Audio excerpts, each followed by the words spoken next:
if you go out Happy Valley Road, which is down in Green, it's mostly residential area, turning to agriculture the farther you go out. The way that the boat ramp road or the park road is designed, you can kind of come off of Happy Valley and shoot right down the hill down to the park, like people do, and drive way too fast through that neighborhood. I don't know how many people actually use the boat ramp there to recreate. I'm thinking that the smallmouth bass fishery in the summertime is probably the most use, and maybe drift boats in the winter steelhead season. We used to use it North River to test boats when we worked there. Yeah, and so you know, something that might work is a permitted access only. And my proposal would be to put up a gate that's substantial and make it more of a community park where the residents out there have access to it at their leisure, and any other use is by permit only, potentially, or something along those lines where they absolutely have a problem and we're a partner in that and we need to help. So. Yeah, that's unfortunate too, because my son, you know, my parents live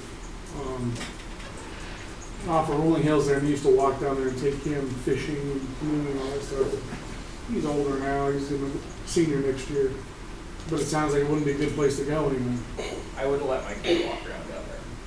It's unfortunate. I mean, so you have people that are constantly in and out of there, sleeping in the bushes, trying to camp out down there. I go and do a nightly sweep every night. I go down there and I run through the bushes because they trespass. I found trails going off in the bushes below my property and on his. It's just kind of a safe haven for them. And the thing is, I can't shut the gate because you can still walk under, over, around the gate, but then the county sheriff can't go down there. They can't respond, right? Exactly. And so my suggestion was, and I told Eddie, Rocky, Mr. Boyce, I told them all, move that gate down below my driveway and put a fence up from the neighbor's property to my property on that gate to where I can shut it and no one can get down there, period. That was a suggestion I had. But that still doesn't fix the daytime problems, the speeding and the drug use.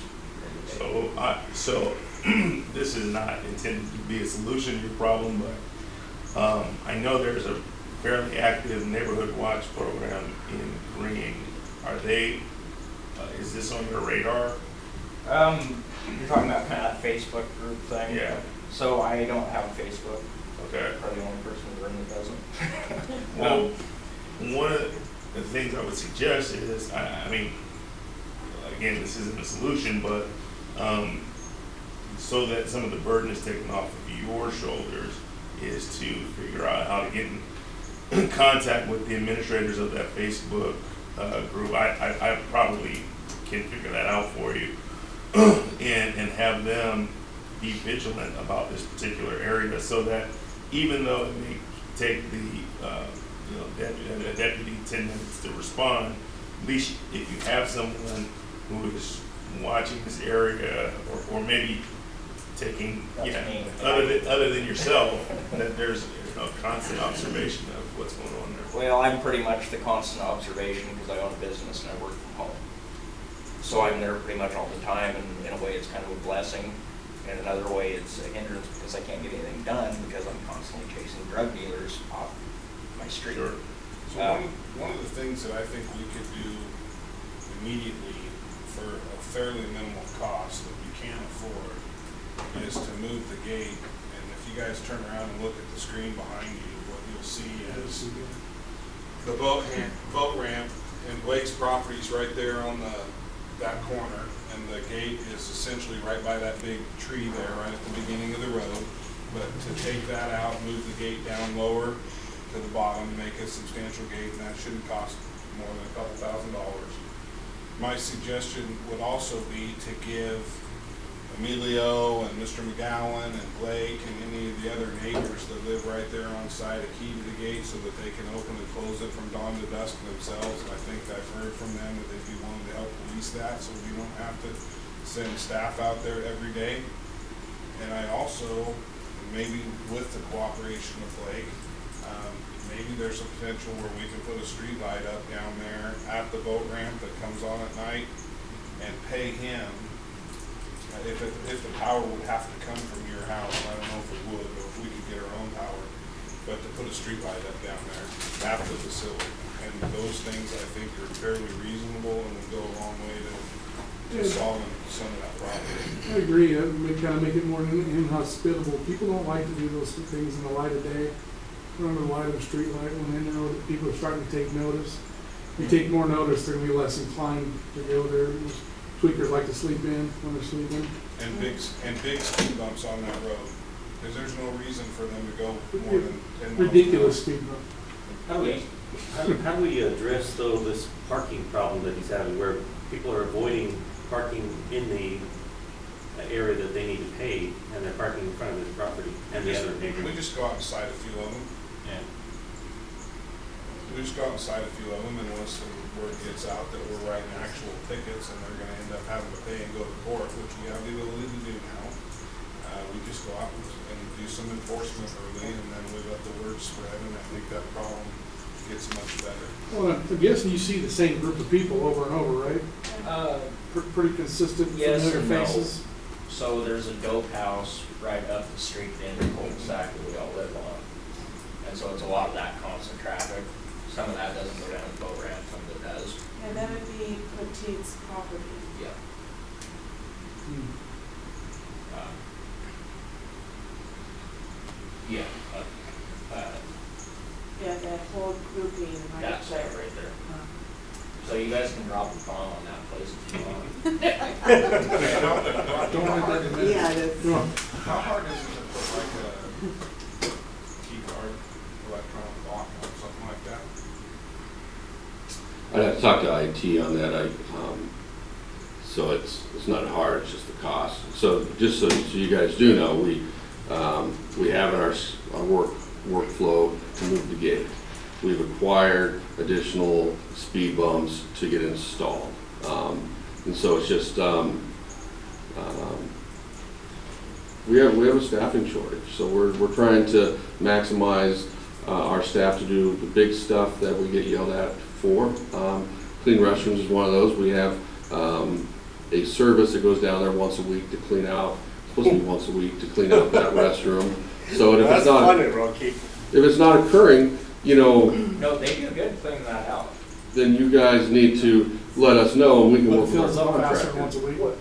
I'm sorry, but like, I don't agree with that because I've been letting you directly, Mhm. I've been letting you know the problems I have and I got a speed bump put in. Well, you know, You know, like the trees, so there's a big wad of trees going down the boat ramp road that are over the edge of my property, that hang over my house. One of the houses. And I've been asking for almost 2 years now for someone to come and trim them. I asked Eddie. Eddie said, well, if you let them trim, they're your responsibility. That's not how that works. That's not an appropriate answer at all. And I'm sorry to keep butting in and taking up other people's time, but if you guys would like to talk with me more about this, I would love for you to come out there. I am there all the time. I will leave my phone number with you. You guys can come out there and talk to me anytime. I think something needs to be done. I don't think drug use in a community like that, and I've never been out there, but it's not acceptable, especially on a county park that we're. I don't know, Rocky would be able to tell you better than I would, but I don't know how much actual public legitimate use happens there. But I think that maybe there's a way there, and understand, we have this problem at more than your facility. This isn't an isolated incident. It's going on 2 blocks that way.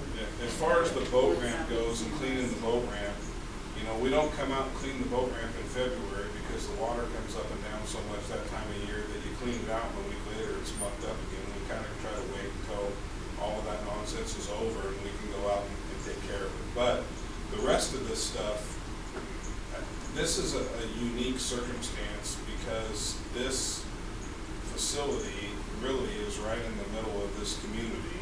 It does get some public use, but it also doesn't get a lot of public use. So the revenue that it might generate on its own is going to be marginal as far as addressing all the issues. But I think the solution is to make it more of a community type situation where the residents have more control over what's happening there and help us, and to limit the public access to the people that really are there for the right reason. For recreation. And I don't Legal know, recreation. you know, what I'm wondering about is, you know, the fishing guide community that might use that ramp during their steelhead season would pay for a special use permit for that ramp and a gate code, you know, or something similar to that, where you can really police who's going in there and why. And all that makes it more complicated and more costly to manage, but they do have a legitimate concern. So maybe you guys want to take a trip out there and look at it, give some suggestions. I don't know. Rocky's already aware of it, and to his credit, he does have a significant staffing problem. We've got 60 properties out there to maintain, and we've got 14 people to do it. So, but we can't hire a contractor to move the gate. We can hire a contractor to put in the speed bump. So we can hire help to do those things, but we do need to get something going there. Any other neighbors want to speak before the time's up at all? Yes, sir. I do. You each get 5 minutes. That'd be all right. Before you go, we'd like to have a motion to extend the meeting for another 30 minutes. I'll make a motion to extend the meeting. Second. Okay.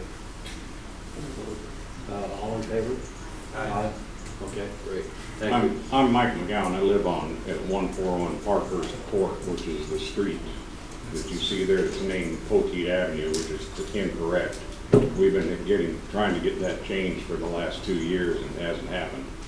Anyway, that is Parkhurst Court.